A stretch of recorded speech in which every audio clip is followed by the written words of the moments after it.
رب اعوذ بک من همزات الشیاطین واعوذ بک رب ان یحضرون. بسم اللہ الرحمن الرحیم.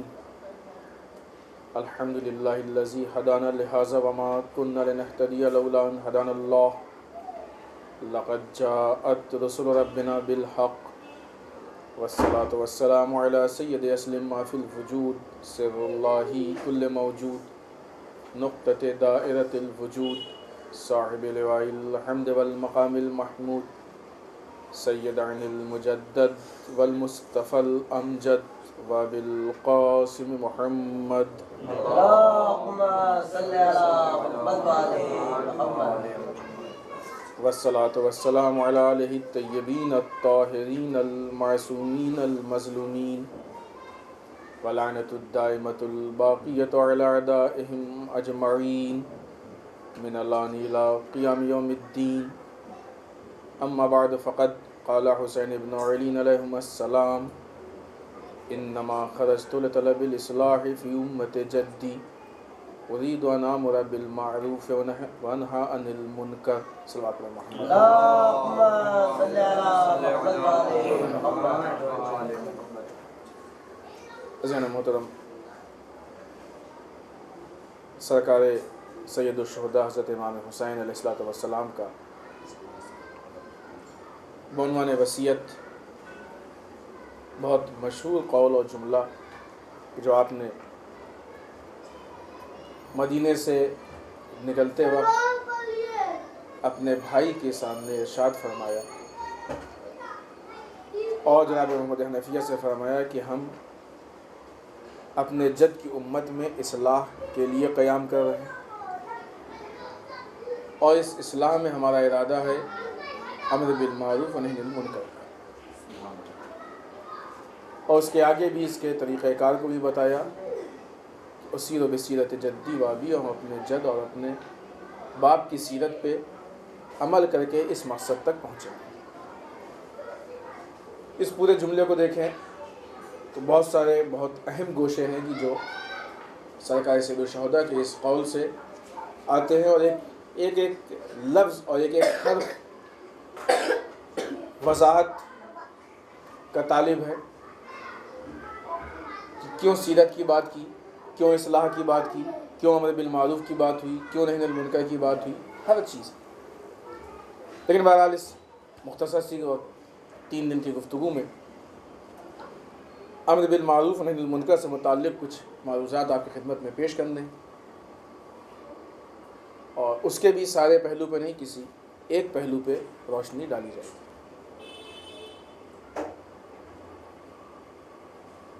اہم ترین مسئلہ یہ ہے کہ امام حسین نے اپنے اس قیام کا جو مقصد بیان کیا ہے وہ امر بالمعروف نہی عن المنکر.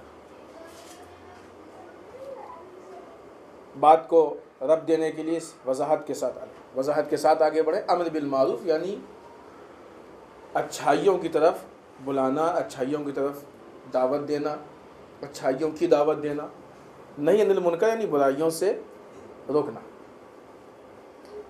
سرکار سید الشہداء کا یہ جملہ صرف یہی نہیں ہے، بلکہ کربلا سے متعلق یا اس کے علاوہ آپ کے جتنے اقوال دیکھیے تو اکثر اقوال میں آپ نے امر بالمعروف و نہی عن المنکر کی طرف اشارہ کیا. اور ان سب سے ہٹ کے آپ دیکھیے تو امام حسین کا ایک پورا خطبہ ہے کہ جو خود امر بالمعروف و نہی عن المنکر پہ ہے، جس پہ آپ نے عوام کو بھی مخاطب کیا ہے، عوام کے ساتھ ساتھ قوم کے ان لوگوں کو مخاطب کیا ہے کہ جن کی قوم میں حیثیت ہے، اور بالخصوص علماء کو مخاطب کیا. اور اس میں تفصیل سے ذکر کیا ہے کہ امر بالمعروف نہی عن المنکر سے متعلق ہماری کیا ذمہ داریاں ہیں، ہوگا تو کیا فوائد ہیں، نہیں ہوگا تو کیا نقصانات ہیں، اس کے اندر کیا چھپا ہے. بہت ساری چیزیں آپ نے وضاحت سے پیش کی. ہمارے مذہب میں ایک بہت اہم پوائنٹ ہے اور ایک اہم چیز ہے کہ جس پہ ہماری نظر ہونی چاہیے. دیکھیں، مذہب اسلام کا کوئی بھی کام مقصد و فلسفے سے خالی نہیں، اس لیے کہ کوئی اتفاقی مذہب نہیں ہے، لوگوں کا طے کیا ہوا مذہب نہیں، الہی مذہب ہے، آسمانی مذہب. ہم 2-4 مثالیں دیں. مثلا ہر نماز میں پہلی دوسری رکعت میں سورہ حمد پڑھنا، کیوں؟ دوسرا سورہ کیوں نہیں؟ اس کے پیچھے فلسفہ ہے، یوں ہی نہیں کہ بس خدا کو اچھا لگ گیا کہ یوں ہی بس دل چاہ گیا، نہیں، خدا نے اگر یہ حکم دیا تو اس کے پیچھے لاجک، اس کے پیچھے منطق، اس کے پیچھے مقصد۔ مسجد و نماز کا بہتر طریقہ اور ثواب زیادہ ہے، جماعت میں اور زیادہ ثواب ہے، پھر 10 آدمی زیادہ ہو جائیں تو اور زیادہ ثواب ہے، جمعہ اتنے علاقے میں ایک ہو سکتا ہے، حج دنیا میں ایک ہو سکتا ہے۔ یہ ساری چیزیں خداوند متعال نے بغیر مصلحت کے نہیں معین کی۔ پھر اس کے بعد بعض چیزیں ہیں جو مثلا ریپیٹ، جیسے بھی سورہ حمد کی ہم نے بات کی، 10 مرتبہ ریپیٹ کر، پورے دن میں 10 مرتبہ ریپیٹ کرا دیا، ٹھیک ہے، انسان نے صبح ایک مرتبہ پڑھ لیا، 2 بار پڑھ لیا، یاد ہو گیا انسان کو، آج کا میسج مل گیا، نہیں، خداوند متعال چاہتا ہے کہ دن میں 10 مرتبہ سورہ حمد پڑھا جائے۔ گویا اب یہاں پہ آگے ایک جملہ یہ کہتے چلے کہ اس نماز کے بعد مسلمان یہ نہ سمجھے کہ ہمارا کام ختم ہو گیا، بلکہ نماز انسان کو دعوت فکر دے رہی ہے کہ خداوند متعال نے کیوں تم سے سورہ حمد پڑھوایا، اس پہ غور و فکر کرو کہ کیوں خداوند متعال چاہتا ہے کہ تم دن میں 10 مرتبہ سورہ حمد پڑھو۔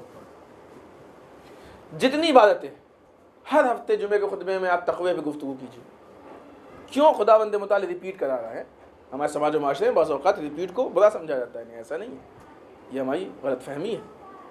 اکثر چیزیں ایسی ہوتی ہیں کہ جن کے لیے ریپیٹ ضروری ہوتا ہے، ابھی ہم کو ریپیٹ پہ گفتگو نہیں کرنی، لیکن ابھی اس پہ کہ خداوند متعال نے، اسلام نے جن چیزوں کے لیے حکم دیا ہے اس میں بھی منطق ہے، جن چیزوں کو ریپیٹ کیا ہے اس میں بھی منطق ہے۔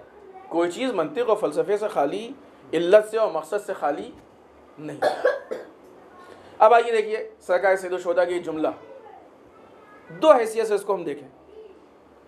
پہلی حیثیت یہ کہ امام حسین نے چلتے وقت ایک مرتبہ کہہ دیا کہ ہمارے قیام کا مقصد ہے امر بالمعروف نہی عن المنکر۔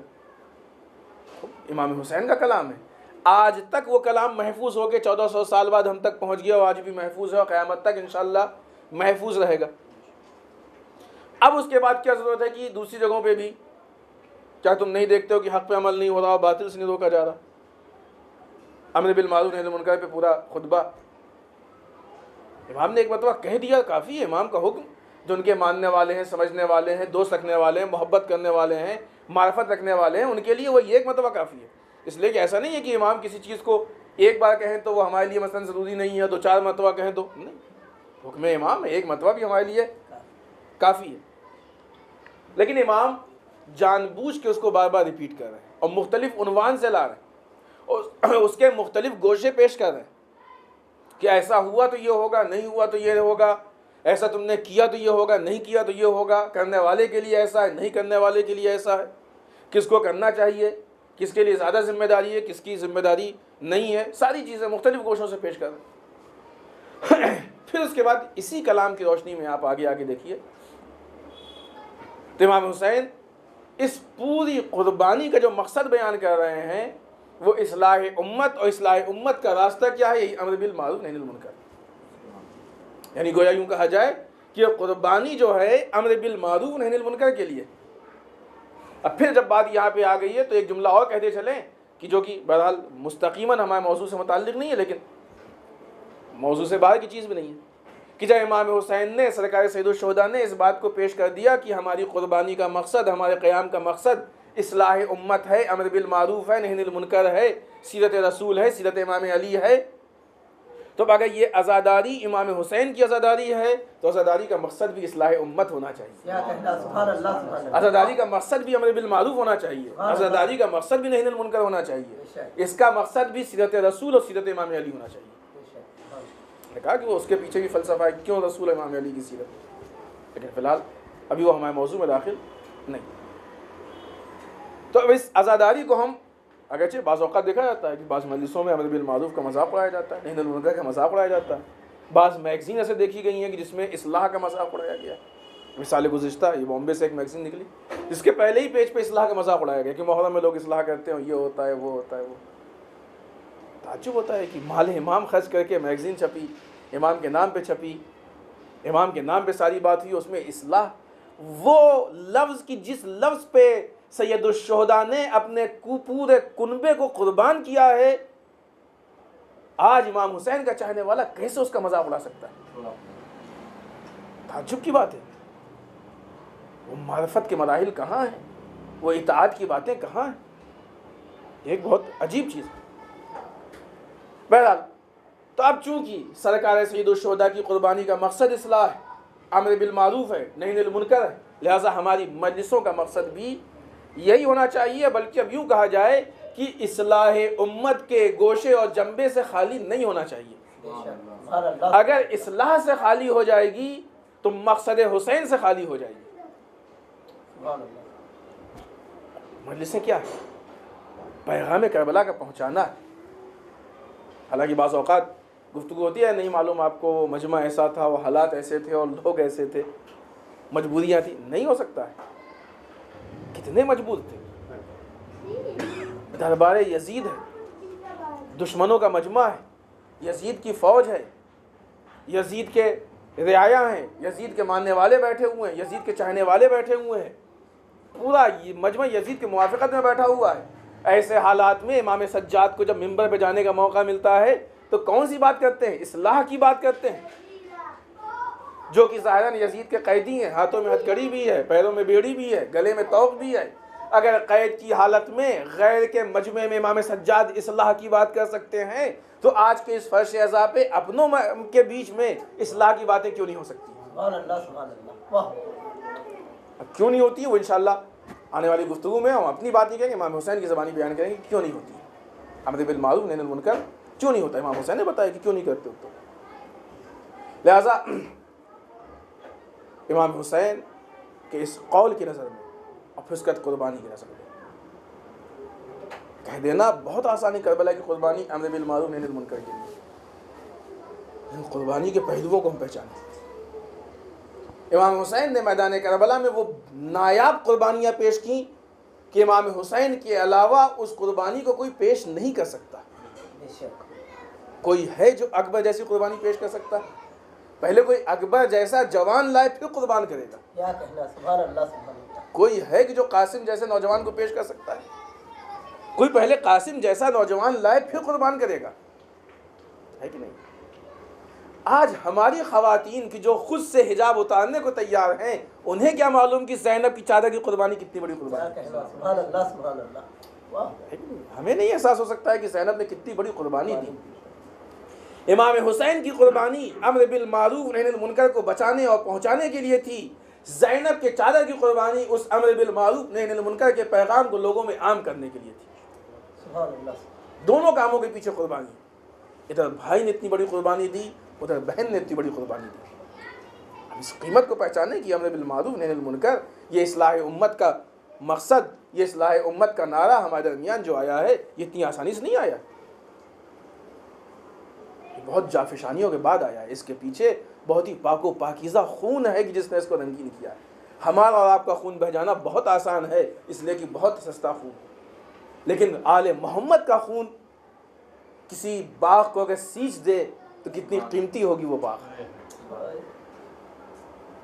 امر بالمعروف نہی عن المنکر اس گلستان کا نام ہے، اس گلدستے کا نام ہے، اس باغیچے کا نام ہے کہ جس کو آل محمد کے خون نے سینچا اور اس کے بعد پھر وہ ہم تک پہنچا۔ اور یہی وجہ ہے کہ کوئی عام خون سینچے ہوتا تو شاید یہ درخت وہ ہوتے کہ جو کچھ دنوں میں سوکھ جایا کرتے۔ اتنا قیمتی خون پڑا ہے کہ 1400 سال گزر گئے، ابھی بھی ویسے ہی گلزار ہے۔ نعرے حیدری، آواز بلند سلوات،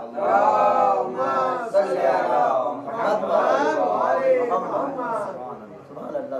اتنا قیمتی خون پڑا، اتنی بڑی قربانیاں موجود ہیں اس کے پیچھے۔ اور فطری چیز ہے، آپ دیکھیے ہم اپنے غموں کو بھول جاتے ہیں، سید الشہداء کے غم کو ہم نہیں بھولتے۔ غم سے مقصد منسلک ہے اور مقصد سے غم منسلک ہے، دونوں چیزوں ایک دوسرے کو لیے ہوئے۔ لہٰذا یہی وجہ ہے کہ جب مقصد کی بات آتی ہے تو غم جدا نہیں ہوتا ہے، اور جب غم کی بات آتی ہے تو مقصد کو جدا نہیں ہونا چاہیے۔ غم بھی بغیر مقصد کے ادا ہے اور مقصد بھی بغیر غم کے اس کا حق ادا نہیں ہوگا، کہ بغیر غم کی گفتگو کیے ہوئے مقصد کی بات ہو ہی نہیں سکتی۔ آئیے گفتگو کو آگے بڑھائیں۔ امر بالمعروف نہی عن المنکر کے اس پہلو کو ہم لینا چاہیں گے کہ اگر سماج و معاشرے میں امر بالمعروف نہی عن المنکر نہ کیا جائے تو سماج کی شکل کیا ہوگی؟ اور اس لیے اس پہلو کو لیں گے کہ چونکہ آج ہمارے درمیان ہماری پریکٹیکل لائف میں اس طرح کے حالات ہیں، کافی حد تک ہیں. ہم ڈرتے ہیں دوسرے کو، کسی کو اگر اچھا کام کرتے ہوئے نہیں دیکھ رہے ہیں تو بلاتے ہوئے ڈرتے ہیں، اور کسی کو برا کام کرتے دیکھتے ہیں تو کہتے ہوئے ڈرتے ہیں. اس لیے بھی ڈرتے ہیں کہ شاید اپنے پاس ہمت نہ ہو، اور اس لیے بھی ڈرتے ہیں کہ جنہوں نے کہا ہے ان کا حشر دیکھ چکے ہوتے. کہنے والوں کو اتنا پریشان کیا کہ بھائی اپنی ہمت اب کیا نہیں ہے ایسا کرنے کی. ان کو اتنا پریشان کیا. ہاں بات تو انہوں نے سچ کہی تھی، لیکن اس سچ کی اتنی بڑی قیمت ان کو چکانی پڑی کہ وہ چکانا اپنے بس کی نہیں. اس لیے یہ واقع حقیقت حال یہ ہے کہ قوم کی غیرت دینی مر جاتی ہے تب امر بالمعروف نہی عن المنکر ختم ہو جاتا ہے. قوم کی غیرت مذہبی مر جاتی ہے. بلکہ یوں کہا جائے کہ سید الشہداء کے اس اعلان کے بعد ابھی تک امر بالمعروف نہی عن المنکر قوم کی غیرت دینی کا نام تھا، قوم کی غیرت مذہبی کا ہی نام تھا. لیکن امام حسین کی قربانی کے بعد قوم کی غیرت عزاداری کا نام بھی امر بالمعروف نہی عن المنکر. سبحان اللہ سبحان اللہ. مقصد حسین کہ ہم مقصد حسین کو اپنی نگاہوں سے پامال ہوتے ہوئے کیسے دیکھ سکتے ہیں، اور اگر نہیں دیکھ سکتے ہیں تو ہم کو امر بالمعروف نہی عن المنکر کرنا چاہیے. ایک بہت ظریف نکتہ ہے، لیکن یقیناً ہم اپنے مقصد تک پہنچانے میں کامیاب ہوگا. کربلا ہر چیز کا درس ہے. ہماری زندگی کا کوئی بھی گوشہ، کوئی بھی لمحہ ایسا نہیں ہے کہ جس کا درس کربلا میں نہیں پایا جاتا. ہر کردار آپ کو کربلا میں ملے گا، ہر طرح کے مراحل کربلا میں ملیں گے کہ جس کے بعد انسان کو اپنی زندگی گزارنے کا موقع فراہم ہوگا کہ انسان کس طریقے سے زندگی گزارے، راستہ معلوم ہوگا کہ کس راستے پہ زندگی گزارے. یاد کیجیے اس موقع کو جس وقت ایک بہن نے اپنے بھائی کے جنازے کے پائمال ہونے کی خبر سنی. تنہا نہیں نا کوئی مردوں میں پوائنٹ ہے جس سے ہم ایک مقصد بتانا چاہتے ہیں. یہ ربط مصائب نہیں. تنہا زینب اپنے بھائی کے پائمالی کی خبر سنی ہے. ایک مرتبہ زینب نے للکار کے اس بات کو کہا، اے پسر سعد تجھے کیا ہو گیا؟ بعض روایتوں میں پائمالی میں، بعض روایتوں میں جس وقت ذبح ہو رہے تھے اس وقت. بالآخر کہا جناب زینب نے، یہ 30,000 کی فوج پسر سعد جو اتنے دن سے تیاری کیے ہوئے ہے، یہ اتنی آمادگی سے امام حسین کو قتل کرنے آئے ہیں، یہ لوگ قتل کرنے کے لیے اتنا اتاولے ہیں، صبح سے اتنی بڑی جنگ کر رہے ہیں، کب سے پانی بند کیے ہوئے، اتنے مظالم کے بعد کہ جناب زینب کی ایک بات کو مان لیں گے؟ اگرچہ زینب کے بیان میں اتنا دم تھا کہ روایتوں میں ہے کہ جس وقت جناب زینب نے پسر سعد کو مخاطب کیا، للکارا ہے، تو پسر سعد جناب زینب کی آواز کے بعد اس کے آنکھوں سے آنسو جاری ہوا کہ داڑھی اس کی بھیگ گئی. ہمت نہیں تھی، اس نے منہ کو گھما لیا مگر اپنے منشے سے نہیں ہٹا. ایسے حالات میں بھی جناب زینب نے امر بالمعروف نہی عن المنکر کر کے بتا دیا کہ دنیا میں اتنا برا وقت نہ اس کے بعد کبھی آئے گا نہ کسی پہ آئے گا. اگر زینب اتنے برے وقت پہ بھی امر بالمعروف نہی عن المنکر کر سکتی ہے تو حسین کے ماننے والوں، زینب کے ماننے والوں، تم اپنی زندگی میں کیسے اس اہم رکن کو بھلا سکتے ہو؟ یہ درس زینبی مال مجلس کہ امر بالمعروف نہی عن المنکر کن کن مرحلوں سے ہو گیا. ہم کو سیرت ائمہ دیکھنا ہے کہ انہوں نے کن مرحلوں پہ امر بالمعروف کیا ہے، کن مرحلوں پہ نہی عن المنکر کیا ہے، کن مرحلوں میں جا کے لوگوں کو حق کی دعوت دی ہے، کن مرحلوں میں جا کے لوگوں کو برائیوں سے روکا ہے.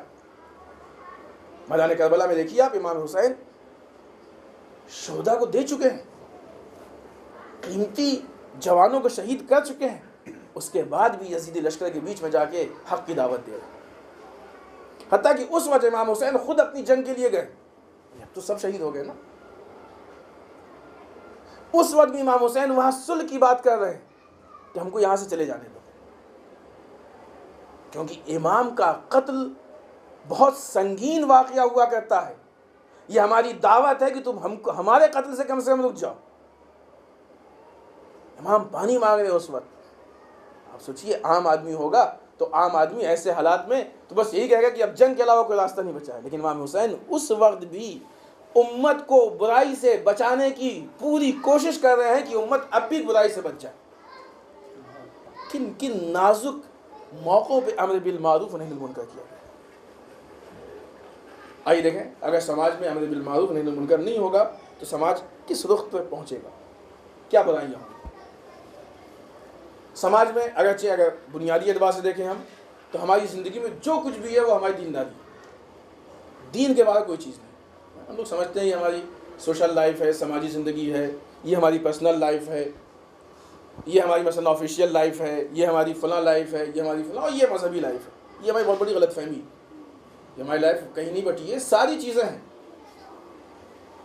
لوگ خاص کر کے دنیاوی زندگی اور دینی زندگی کو ایک دم کاٹ دیتے ہیں، دنیاوی زندگی الگ اور دینی الگ ہے، ایسا کچھ نہیں۔ وہی جو ہماری دینی اور مذہبی زندگی ہے اسی میں دنیاوی زندگی شامل ہے، اسی میں سوشل لائف شامل ہے۔ یہ دوسروں کی پرابلم ہے، چونکہ دوسروں کے مذہب ہم کو سوشل لائف کے قوانین نہیں بتاتے ہیں، اس لیے ان کی مذہبی زندگی الگ ہوتی ہے اور سوشل زندگی الگ ہوتی ہے۔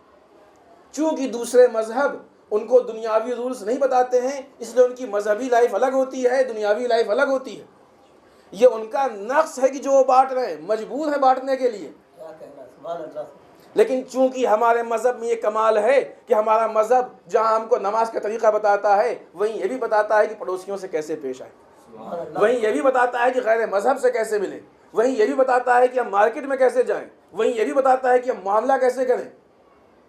انسان کی پرسنل سے پرسنل اور چھوٹے سے چھوٹے مسئلے سے لے کے بڑے سے بڑے مسئلے تک ہر چیز کا حکم اسلام میں موجود ہے۔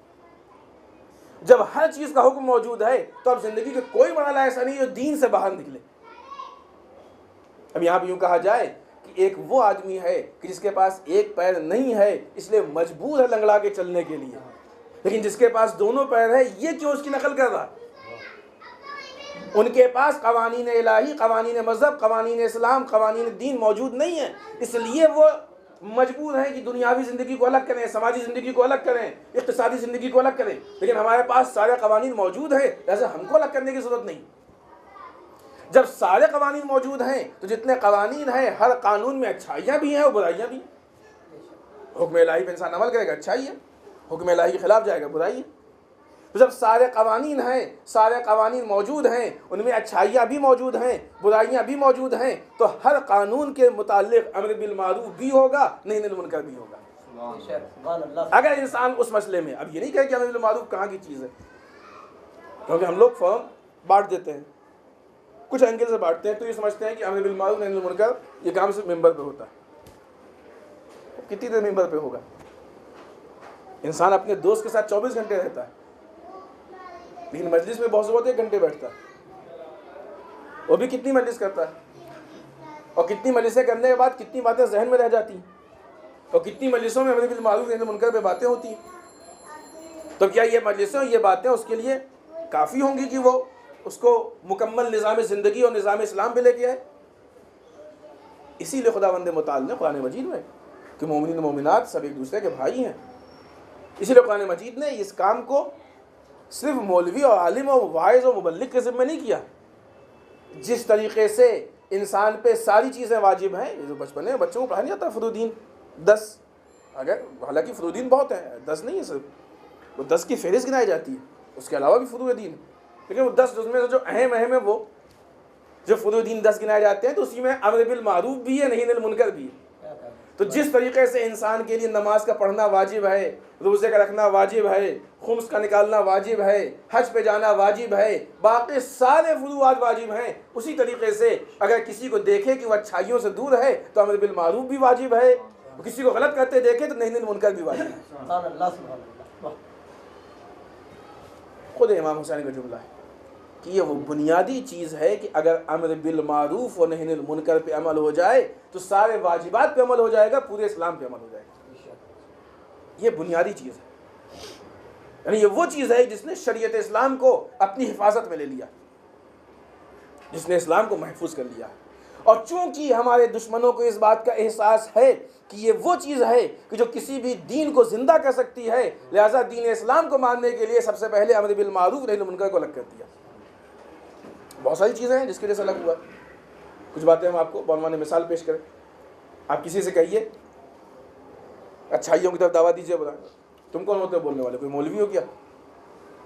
صرف مولوی کا کام نہیں بھائی، سب پہ واجب۔ کبھی کہتے ہیں کہ نہیں خوب، آپ سے کیا مطلب، آپ کے اعمال آپ کے ساتھ، ہمارے اعمال ہمارے ساتھ۔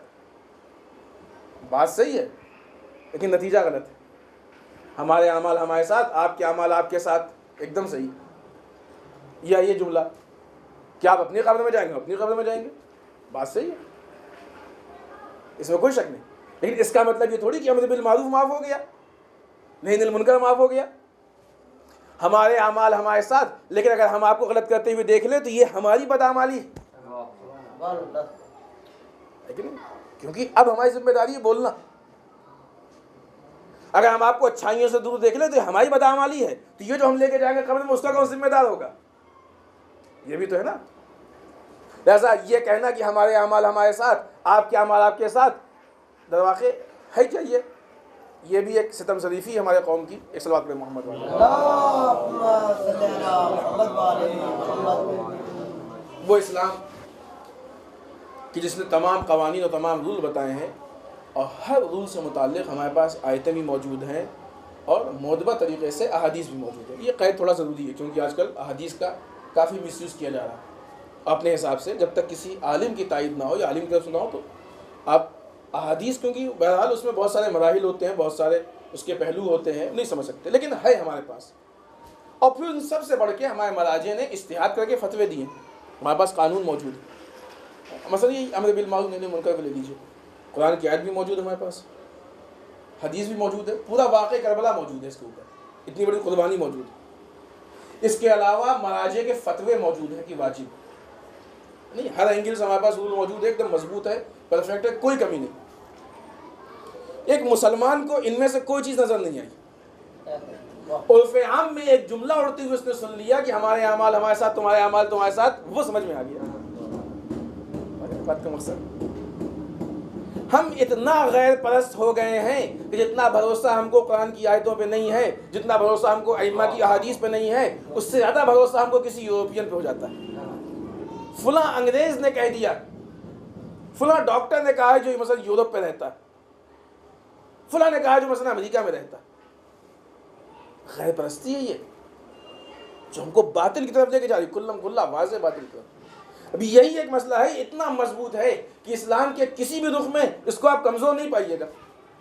لیکن یہ نادان ان میں سے کوئی پہلو نہیں سمجھ رہا ہے. سمجھ میں کیا آ گیا؟ ایک وہ اڑتا ہوا جملہ کہ جس کے حقیقت کے بارے میں کچھ نہیں معلوم کہ کس نے کہا، کہاں سے آیا، اس کے پیچھے فلسفہ کیا ہے، مقصد کیا ہے، کیوں کہا جا رہا ہے، کچھ نہیں معلوم. جسے کہا جائے کہ سر و پیر کچھ نہیں معلوم. وہ جملہ سب کے زبان پہ ہے، لیکن امر بالمعروف نہی عن المنکر سے متعلق کتنی آیتیں ہیں وہ کسی کو نہیں یاد، کتنی حدیثیں ہیں کسی کو نہیں، حتیٰ کہ بعنوان مقصد کربلا ہمارے ذہنوں میں محفوظ نہیں. یہ ستم ظریفی ہے ہماری، یہ ظلم در واقع قربانی امام حسین پر کہ جو ہم کو اس مقصد سے دور کر رہا ہے. لہٰذا یہ ہماری ایک مشکلات ہے. اب یہاں پہ ہم یہ کہنا چاہیں گے کہ دین اتنی سستی اور اتنی آسان چیز نہیں ہے کہ ہم کسی بھی فٹ پاتھ چھاپ سے دین لے لیں. دین اس قیمتی چیز کا نام ہے جس کو کسی برانڈڈ دکان سے ہی لینا چاہیے. کیا کہنا، سبحان اللہ سبحان اللہ. شاید ظاہری اعتبار سے لفظ دکان اتنا مناسب نہ ہو، لیکن جس اینگل سے ہم پہچانوا رہے ہیں اس حساب سے، کیونکہ ہم لوگ کسی بھی سستی جگہ سے اور کسی بھی آسان جگہ سے دین کو لیتے ہیں. جو معتبر ذریعے ہیں ان سے دین لینا چاہیے. جو معتبر دکان بنوانے کی وہ ذریعہ بنتی ہے کہ ایک پروڈکٹ کو آپ تک پہنچائیں، تو جو معتبر ذریعے ہیں ان سے ہم کو دین لینا چاہیے. کوئی بھی آیا کسی بھی حدیث کو بیان کیا، وہ بنوانے دین ہمارے درمیان نہیں آ سکتی، کیونکہ حدیثوں کے درمیان خود ایک مراحل گزرنا ہے. حدیث کے حدیث میں اسرائیلیات شامل ہے، حدیثیں اس پہ بین لگایا گیا. حدیثیں تقریباً 100 سال سے 125 سال تک حدیثوں پہ بین رہا ہے. حتیٰ کہ وہ کتاب جس کو رسول نے اپنے زمانے میں حکم دے کے لکھوایا تھا، رسول کے بعد وہ کتاب ختم کرا دی گئی کہ رسول کی حدیثوں میں سے حدیث نہ رہ جائے. اصحاب کو منع کیا گیا، حدیث نقل کرنے والوں پہ کوڑے مارے جاتے تھے، حدیث نقل کرنے والوں کو قید کیا جاتا تھا. معتبر اور محترم اصحاب کو قید میں ڈال دیا گیا. ان مرحلوں سے گزری ہے حدیث. جب حدیث بغیر صحیح طریقے کے ہم اس کو لے کے اس سے دین نہیں لے سکتے ہیں، تو اب وہ جملے کہ جس کے نہ یہ معلوم کہ کس نے کہا ہے، کہاں سے آیا، ان سے کیسے ہم دین لے سکتے ہیں؟ ہمارے سماج و معاشرے میں ایسے بہت سارے جملے مشہور ہیں کہ جو ہم کو دین کے نام پہ دین سے دور لے جاتے ہیں، اور اس کے پیچھے فلسفہ یہی ہے. کبھی بھی انسان ذرا سا بھی اگر اس کے دل میں دین سے ہمدردی، دین کو نہیں چھوڑے گا. لہٰذا ایسی صورت میں اگر اس کو دین سے چھڑوانا ہے تو اوریجنل دین کے مقابلے میں ڈپلیکیٹ دین پیش کرو. جب ڈپلیکیٹ پروڈکٹس دیکھیں آپ نا عموماً تھوڑا دیکھنے میں اوریجنل زیادہ چمکدار دکھائی دیتے ہیں. یہ تھوڑا سا اتنا وہ کہتے ہیں کہ جو جاہل لوگ ہیں، ناسمجھ لوگ ہیں، بے شعور لوگ ہیں، کم فکر لوگ ہیں، ان کو یہ زیادہ اچھا لگتا ہے. آسان بنا دیتے ہیں، جاہلانہ مزاج سے نزدیک بنا دیتے ہیں، عوامی مزاج سے نزدیک بنا دیتے ہیں. ایسا یہ چیزیں ان کے ذہن میں بیٹھ جاتی ہیں، زبانوں پہ آ جاتی ہیں. نتیجہ یہ ہوا کہ وہ دین چھوڑ دیا. یہ اس لیے ہم پیش کر رہے ہیں کہ وہ امر بالمعروف، وہ نہی عن المنکر کہ جس کے لیے سرکار سید الشہداء نے اتنی قربانی پیش کی، اتنی تاکید کی، اتنی تکرار کی، اتنا سب کچھ کیا. قرآن نے اتنا کہا، اتنی روایات موجود ہے، مسائل موجود ہیں. اتنی مضبوط چیز آج ہمارے دین میں اتنی کم رنگ کیوں؟ یہ لائق فکر ہے. یہ چیز ہم کو تو اس پہ غور کرنا چاہیے کہ جس امر بالمعروف پہ، جس نہی عن المنکر پہ، دونوں طرف سے دیکھیں آپ. ایک طرف تاکید، دوسری طرف سے سماج میں اس کا عملی فائدہ، کہ جس کا عملی فائدہ اتنا زیادہ ہے، جس کا سماج اور قوم پہ اور پورے حالات پہ اتنا بڑا اثر پڑ رہا ہے، اس کو ہم نے کیسے چھوڑ دیا اتنی آسانی سے؟ انسان کوئی بھی بڑی چیز، کسی قیمتی چیز کو اتنی آسانی سے نہیں چھوڑ سکتا. اس کی عملی قیمت بھی ہے اور اس کی قربانی والی بھی قیمت بھی ہے. اس کے باوجود ہمارے درمیان نہیں.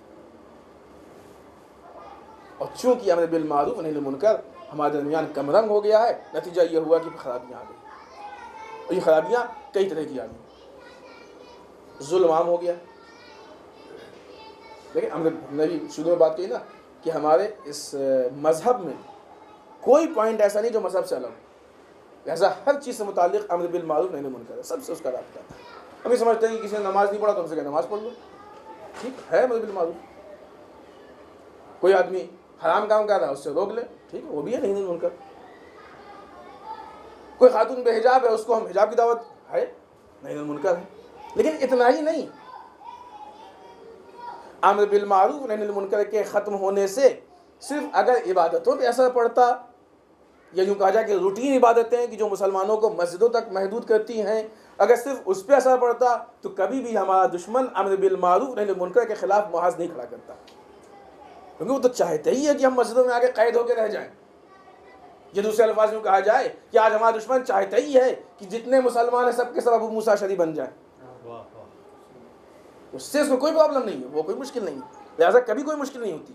امر بالمعروف نہی عن المنکر سماج و معاشرے کی وہ روح ہے، وہ جان ہے کہ جو مردہ قوموں کو زندہ کر دیتی ہے، جو ظلم کے مقابلے میں کھڑے ہونے کی طاقت دیتی ہے، جو مردہ زمینوں کو جھنجھوڑ دیا کرتی ہے، جو لوگوں کے اندر شجاعت و قوت پیدا کرتی ہے. امام حسین نے امر بالمعروف نہی عن المنکر پہ اتنا زور دیا، نتیجے میں آپ دیکھیے کہ کتنا بڑا فرق پیدا ہوا کہ لوگ یزید کے مقابلے میں بولنا سیکھ گئے، قیام توابین میں کھڑا ہونا سیکھ گئے، مختار کا ساتھ دینا سیکھ گئے. لوگوں کے منہ میں زبان آ گئی.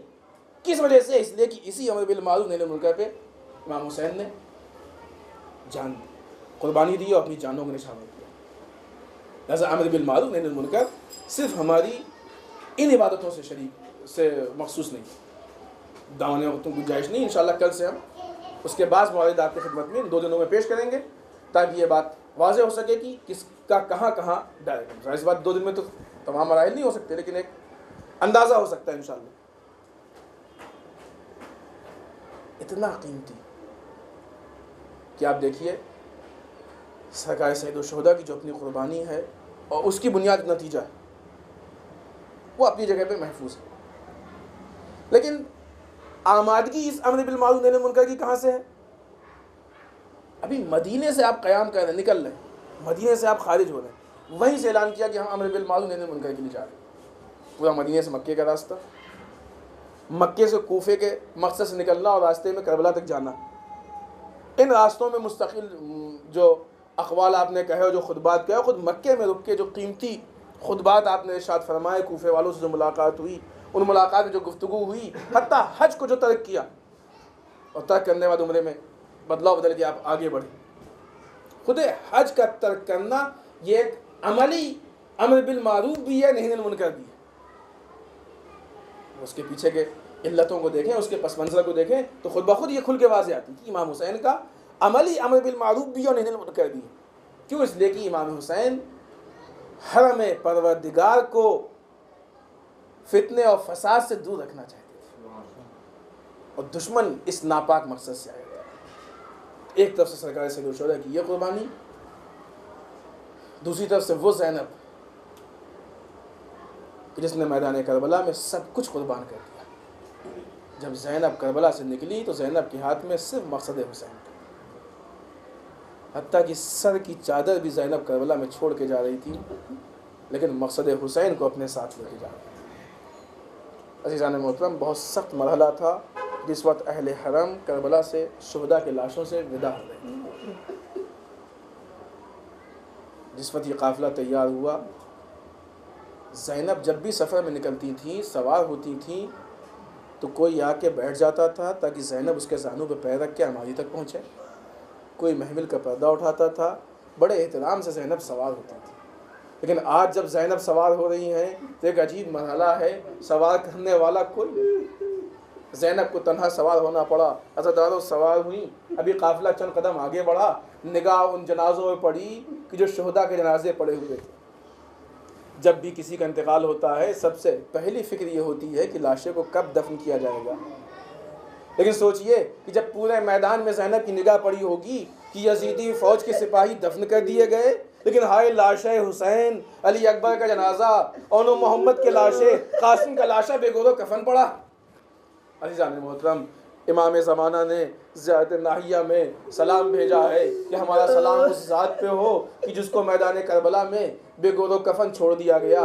اے میرے مولا، شہید کا کفن اس کا اپنا لباس ہوا کرتا ہے، مولا امام حسین کو دفن نہیں کیا گیا، یہ بات سمجھ میں آتی ہے، لیکن بغیر کفن میدان کربلا میں پڑے تھے، یہ کیسے آپ کہہ رہے ہیں؟ شاید جواب دیں کہ نادان، تجھے یہی تو کہا ہے کہ شہید کا اپنا لباس کفن ہوا کرتا ہے. ہائے حسین ابن علی، جس کے جسم سے لباس بھی اٹھا لیے گئے، جس کے جسم پہ اپنے لباس بھی نہیں، کہاں سے اس کا اپنا لباس کفن ہو جائے گا؟ عزادار مظلوم، جس وقت یہ قافلہ آگے بڑھا، بیویوں نے اپنے آپ کے جنازے پہ گرانا شروع کر دیا. زینب نے ایک مرتبہ لاش حسین پہ گرایا. روایت میں ہے کہ بیویاں کٹے ہوئے گردن پہ بوسہ لے رہی، اس لیے کہ لاشوں پہ سر نہیں تھے، سر تو نوکان اعضاء میں بلند ہو چکے تھے، یا تیروں کے نشان تھے، یا پائمالی کے نشان تھے، گھوڑوں کے سموں کے نشان تھے. عزیزوں، بیویوں نے گریا کرنا شروع کیا. لیکن ہائے وہ بیمار امام کہ جس کے پیروں کو ناقے سے باندھ دیا گیا تھا، اپنے آپ کو اپنے بابا کے لاشے پہ گرا بھی نہیں سکتا تھا. وہیں سے ایک مرتبہ آواز دی، اے وہ بھی اماں، انہوں نے اپنے کشتہ نجس کو دفن کر دیا، ہمارے بابا کا لاشا بے گور و کفن پڑا رہ گیا. اِنَّا لِلَّهِ وَإِنَّا إِلَيْهِ رَاجِعُونَ.